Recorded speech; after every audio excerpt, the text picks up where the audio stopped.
कृषि प्रधान बंगाल में किसान सुबह से लेकर सांझ तक खेतों में जी जान से मेहनत करते हैं। दोपहर होते होते धूप सिर पर आग बरसाने लगती है। भूख से पेट में चूहे कूदने लगते हैं, मगर खेत छोड़कर घर जाना मुश्किल होता है।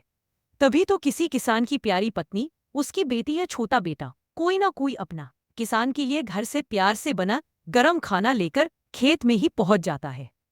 उस दिन भी ऐसा ही हुआ।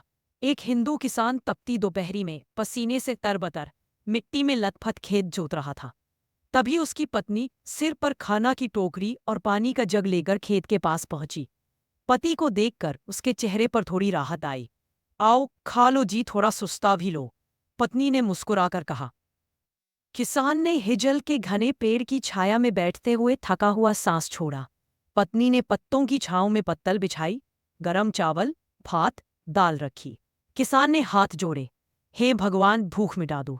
तभी अचानक फड़फड़, एक शालिक पक्षी सिर के ऊपर से उड़ता हुआ पेड़ की डाल पर आ बैठा। किसान कुछ समझ पाता उससे पहले ही छपाक, पक्षी का मलमूत्र सीधा किसान की थाली के बीचों बीच गिर गया। किसान की आंखें फैल गईं, पत्नी का मुंह सूख गया। इतना प्यार से पकाया खाना और अब सब बर्बाद। किसान का पेट तो भूख से आग बन चुका था। बेचारा किसान थाली को देखता रहा, फिर अपनी पत्नी की ओर, आंखों में बेबसी तैरने लगी।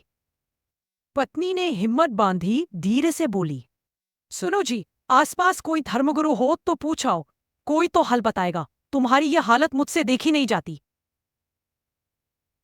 भूखा किसान थाली छोड़कर भारी कदमों से पास के गांव की ओर चला।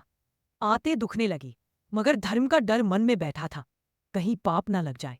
गांव पहुंचा, लेकिन वहां उसके धर्म का कोई गुरु नहीं। बस एक दूसरे धर्म का गुरु मिल गया, उसी धर्म से जिससे उनका धर्म हमेशा उलझता रहता है। किसान के चेहरे पर शर्म और लाचारी थी। उसने हिम्मत करके अपनी बात बताई, महाराज बताइए क्या करूं, भूख से जान निकल जाएगी। गुरु ने मुस्कुराकर कहा, हमारे धर्म में तो नियम है, जहां अपवित्रता हुई वहां से थोड़ा खाना फेंक दो, बाकी खा लो। भगवान भी यही कहेंगे, भूख से मरना बड़ा पाप है। किसान को जैसे थोड़ी उम्मीद की किरण दिखी, मगर दिल के अंदर उसके धर्म की उलझन चुभ रही थी। ये तो दूसरे धर्म का आदमी है। फिर भी हिम्मत जुटाकर लौट आया, पत्नी की आंखों में बेचैनी। क्या कहा गुरु ने? किसान ने गहरी सांस ली।